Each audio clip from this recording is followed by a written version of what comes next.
देख तेरे संसार की माया क्या हो गई भगवान, सेकुलरिज्म के नाम में कितना अंधा हो गया इंसान। जी हाँ, आज यह लाइन बिल्कुल उचित बैठती है। क्या भारत का हिंदू सो रहा है? बीते दिनों सोशल मीडिया पर इस प्रकार की बहुत सी टिप्पणियां और मीम बन रहे थे जिसमें यह कहा जा रहा था कि भारत का हिंदू सो रहा है। और अब देश की परिस्थिति देखकर यही लगता है कि भारत का हिंदू वास्तविकता में सो रहा है। हो सकता है मेरी बातें आपको गुस्सा दिला रही हो या आपको अच्छी न लग रही हो, लेकिन वास्तविकता यही है।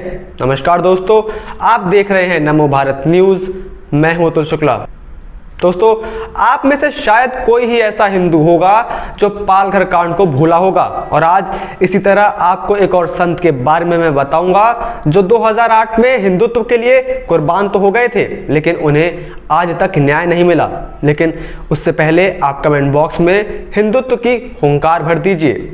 महाराष्ट्र के पालघर में 16 अप्रैल को 2 साधुओं समेत कुल 3 लोगों की निर्मम हत्या कर दी गई थी, जिसके बाद सीआईडी ने 126 लोगों के खिलाफ पहली चार्जशीट 5000 पन्नों की, जबकि दूसरी चार्जशीट 6000 पन्नों की कोर्ट के अंदर दाखिल की थी। लेकिन बाद में कोर्ट ने 163 आरोपियों में से 100 लोगों को जमानत दे दी थी। और उसके बाद धीरे धीरे करके महाराष्ट्र सरकार ने यह मामला दबा दिया। और इस केस में क्या फैसला हुआ, आरोपियों को क्या सजा मिली, वो भी किसी को पता नहीं चला।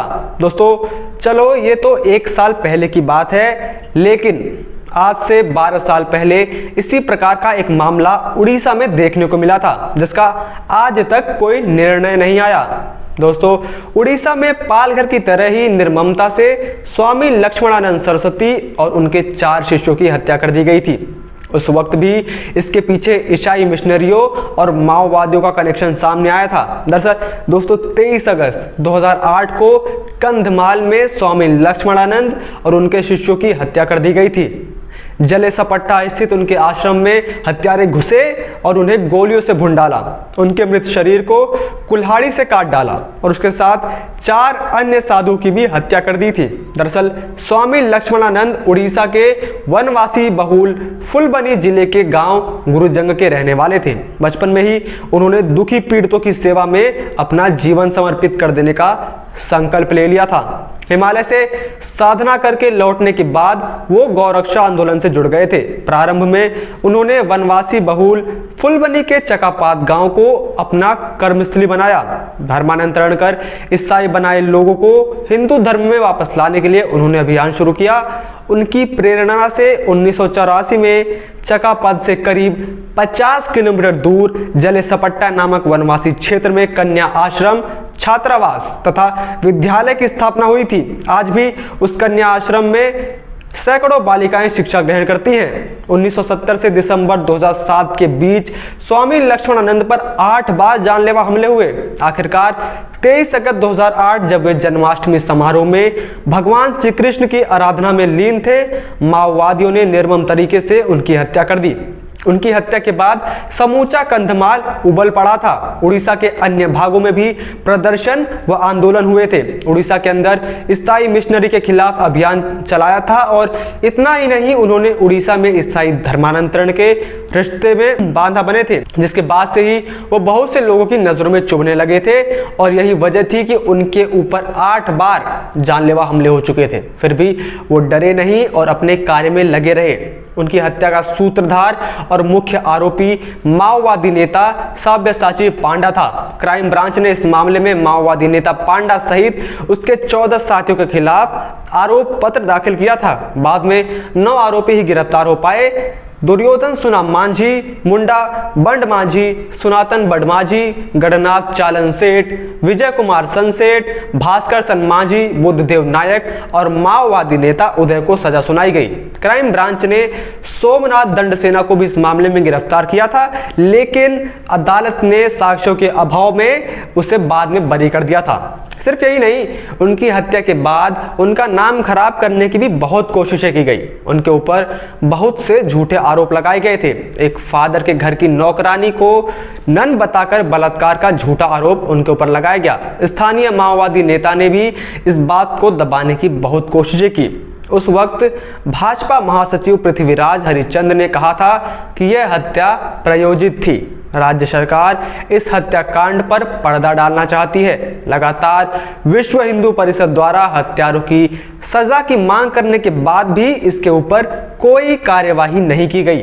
और दोस्तों, आज भी इसी प्रकार की दो खबरें हैं, जिसमें एक खबर में लव जिहाद का विरोध करने वाले 2 साधुओं का कुदाल से उनकी हत्या कर दी गई, वहीं दूसरी तरफ संत यति नरसिंहानंद सरस्वती को लगातार जान से मारने की धमकियां मिल रही हैं और सिस्टम अभी भी सोया हुआ है।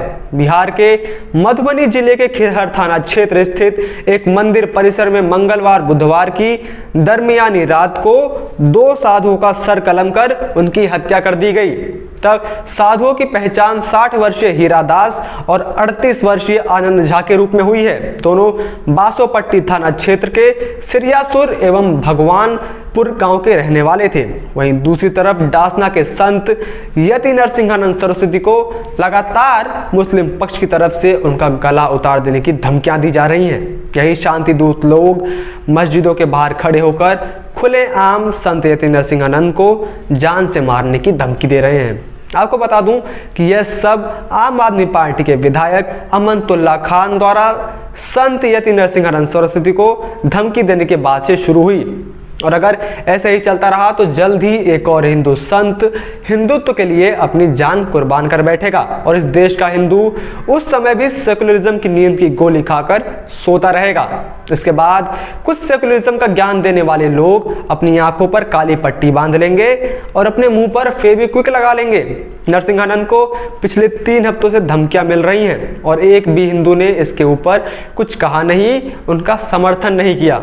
न ही यह खबर बॉलीवुड के गलियारे तक पहुंची, न ही किसी प्राइम टाइम के एंकर ने इसका विश्लेषण किया। आखिर कब तक ऐसा ही चलता रहेगा? कब तक हिंदू समुदाय के साधु संत इसी प्रकार से अपनी जान की कुर्बानी देते रहेंगे और हम सिर्फ बैठकर एक मूक दर्शक की तरह यह सब तमाशा देखते रहेंगे? बाकी आपकी इस बारे में क्या राय है, आप कमेंट बॉक्स में ज़रूर बताएं। इतना ही नहीं, अगर आपको यह वीडियो पसंद आई हो तो इसे लाइक कर दीजिए और अपने दोस्तों के साथ इस वीडियो को ज़्यादा से ज़्यादा शेयर करें ताकि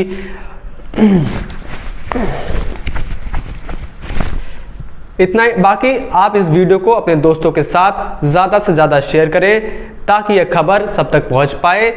हिंदू आखिर कब तक सोता रहेगा? कब तक संत समुदाय पर इसी प्रकार के हत्या होते रहेंगे? हम और कितने पालघर हत्याकांड होने का वेट करते रहेंगे? बाकी देश और दुनिया की तमाम बड़ी खबरों से जुड़े रहने के लिए देखते रहिए नमो भारत न्यूज़। जय हिंद, जय भारत। वीडियो को लाइक, सब्सक्राइब और शेयर करना ना भूलें। अपने विचारों को कमेंट बॉक्स में लिखकर हम तक जरूर पहुंचाइए।